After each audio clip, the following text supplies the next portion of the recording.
Hi guys, Beth here, aka MejaGirl94. Welcome back to my channel and welcome back to a manga chapter review slash reaction. Not quite sure what I'm going to name this, but if you've read the title, today we are going to be reviewing slash reacting to chapter 1 of Negai No Astro or Astro Royale. This is the brand new series from Ken Wakui. I really hope I said his name right, most notably known for Tokyo Revengers and other works including Shinjuku Swan. Now this has been a highly anticipated series since it was leaked. However, notably, I wasn't expecting as much negativity from like the Tokyo Revengers fanbase as I was when I started checking out the leaks on Tumblr. I'm very surprised, but you know, we are here to talk about chapter 1, and I might touch on the points that people apparently have an issue with and share my thoughts at the end, but hey ho, who doesn't love a new manga? And I'm so excited for Astro Royale because it seems different enough and I am intrigued by the supernatural premise. Before we begin, if you'd like to support me and the channel in the future, you can by clicking a like to show me some love. You can click subscribe and tap that bell to be notified when I upload on this channel. Enough rambling, let's just dive straight into chapter 1 of Astro Royale.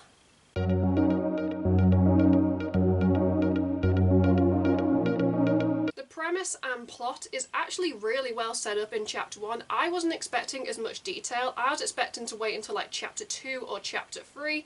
But for some reason they were like, no, we know we need to set up the premise, the plot, the characters, the story, and well, that is very rare, especially in chapter 1s. A short summary of pretty much the story. You have a Yakuza family.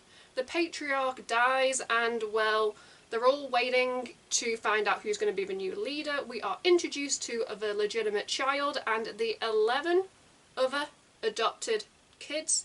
Because this guy's just gone around adopting kids because, you know, he has a heart and he kind of instills that in his like son and pretty much goes, it's alright to be like a thug and like a Yakuza, but you've kind of got to have a heart. And I'm like, ah, he's just a cutie.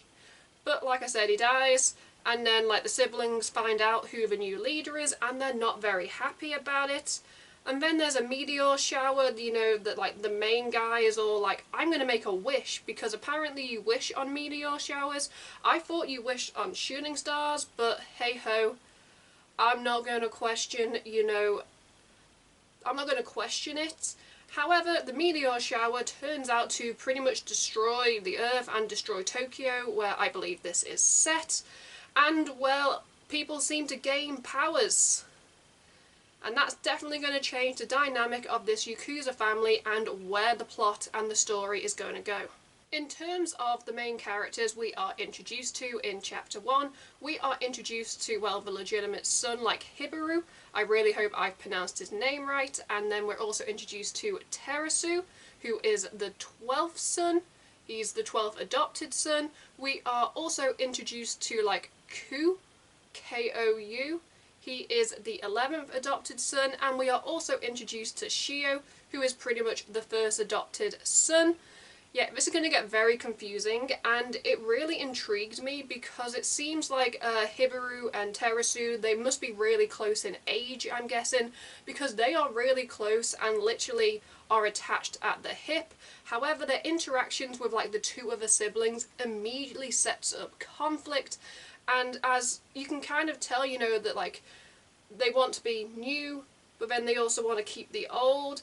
And I'm just there like, ooh, it's going to be interesting in the future if alliances are formed. What happens once people get powers? Do all the siblings get powers? Because like I said, that will change the dynamic if that happens. As long as no one time leaps, we should be golden. In this chapter, we also get the dad's funeral, and at the funeral, Hibaru announces that Terasu is to be the next leader of the family, much to like the grimace of like the other siblings and like other like Yakuza members in general, because they're obviously thinking, why would they give it to someone so young and inexperienced? However, this is the first plot twist because it's actually revealed that Hibaru is the new leader. But, you know, he said, like, Terasu because his dad asked him, you know, to protect him. And I'm like, ooh, why would he lie to his siblings? Like, what are his motives? I guess we'll see further down the line. And the chapter ends with the meteor shower, with Hibaru rushing outside to make a wish. He pretty much wishes to be the strongest and to be able to protect people. And kind of like Link in Tears of the Kingdom, he gets like a black magic arm when like the meteor strikes, and Terasu, who has been crushed under a building, he manages to like pretty much like punch the building to like smithereens and like lift it off Terasu, who has somehow survived. And the chapter ends with the two of them overlooking a destroyed Tokyo that needs to be rebuilt, which is very interesting with the dynamic of like this family, the structure, who's going to rebuild Tokyo, what are the dynamics going to be, the alliances, who's going to betray one another. I'm also really intrigued because we also see snippets of like normal people seemingly gaining like magic black limbs, be it hands or legs. And I just want to know, you know, what these people wished for, and two, what the hell were these meteors made of, you know, that gives people like superpowers? Are we reading like a superhero comic, or are we reading a manga? Personally, I'm really intrigued to see where this story goes like in the next few chapters. As I mentioned at the start of this review slash reaction, I was really impressed with how much they managed to fit into chapter 1. Even though they haven't set up all the siblings that we have met, you know, they are dynamic. I feel like there is like already good and bad relationships and friendships forming. The story seems strong. And you know what? I am not mad at the art style. So I would say to you guys, if you've read the hate or negativity on the internet and you're like, I'm not going to read Astro Royale because people told me not to, I'm just going to tell you now, read the chapter because you might like it. And if you don't like it after chapter 1, you don't have to read anymore. It's simple as that. I'm also excited because I believe this will be the first time in like a long time that I'm actually going to be able to like follow a series, like a brand new series from like the chapter 1 release, so I'm really excited about that. And well, Astro Royale, I would say it's an interesting read, but you can't really judge too much by chapter 1. It will definitely take a few chapters for people and fans to make up their mind like fully. Now, to end this review slash reaction, I'm going to touch on the points, you know, that people apparently hate this series, and will give, you know, my own thoughts and opinions, because quite frankly, some of the reasons are stupid. The first point that people initially were like, we're not going to read Astro Royale because they hated the ending of Tokyo Revengers. Now, yes, in my recent manga hauls, I am binge buying Tokyo Revengers, but I have read the series because, you know, I have been reading it online because I cannot wait for the volumes to come out. So yes, I know how it ends. I know the last couple of arcs aren't the best. That ending is like half-arsed and like pretty much bad in my opinion. And so I agree with what people say. However, I'm going to sit back and say this. I believe that longer series are always going to struggle to, you know, come up with an ending, you know, that ties up all the loose ends and makes 100% of the fan base happy. Seriously guys, Tokyo Revengers isn't the first manga to have a 50-50 ending. Not every manga has to be perfect, and not every manga will have a perfect ending. Personally, I find that shorter seasons, so series that have less volumes, tend to have more well thought out endings because they haven't got a lot of material to work with. Whereas when you hit series that are like 20-30 volumes plus, like seriously, I do not envy having to end that series.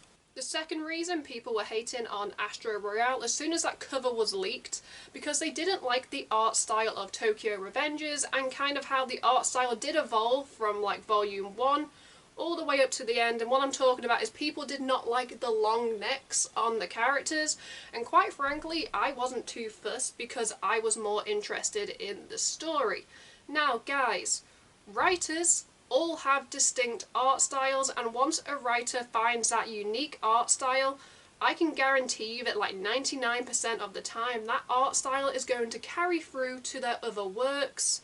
Like, Ken isn't the only, like, writer to do this. All you've got to do is read multiple series by, like, the same author, and you will notice that, oh, some of the characters look the same. And yes, some of the characters in Astro Royale look like carbon copies of some of the Tokyo Revenger characters, you know, with a couple more markings or, you know, a change of hair colour. But that is nothing new in manga in general. As long as the characters have distinct personalities, I really don't care. And the third and final point that I saw people hating on Astro Royale, which I just believe is absolutely ridiculous, is they were not happy that Ken seems to be doing like another gang delinquent, like Yakuza set in Tokyo story. Like, to quote one of my favourite films of all time, The Devil Wears Prada, spring, florals, groundbreaking. Yakuza gangs in Tokyo. Groundbreaking. Like, seriously. Like, I'm not too fussed if an author decides to do like a similar like premise in like their like other works. We've only got chapter 1 to go off and some of the artwork and like the cover that was leaked. It will take a few chapters for like people to be able to say, okay, there are enough differences from Tokyo Royale for Tokyo Revengers, not Tokyo Royale. There are enough differences between Tokyo Revengers and Astro Royale. So fans, we've got to hold back the judgment because we won't know if we're right or wrong to judge until we have at least, I would say, 5-6 chapters, even like the first couple of volumes like put together before we can pass judgment. Like, seriously, gangs in Tokyo? Wow. Wow. I mean, like, I'm a ex-creative writing student. I have a degree in creative writing, and I was always told you write to your strength, which is why I ended up writing a lot of like supernatural, paranormal, crime pieces. Pretty much my whole 3 years of university, I wrote the same stories. They just got better with each year because I improved. But you write to your strengths, and clearly Ken has. But yeah. That just ends my review / reaction of chapter 1 of Astro Royale. In the comments below, tell me if you are going to read this series or if you're intrigued. What intrigues you? Take a shot every time I say what intrigues you, because apparently that's my favourite word in this review or reaction. Anyway, let's just wrap up this video before I continue to ramble. If you'd like to support me and the channel in the future, you can by clicking a like to show me some love. You can click subscribe and tap that bell to be notified when I upload on this channel. At the end of this video, you can check out my last 2 videos or playlist, depending on what mood I'm in when I'm editing this.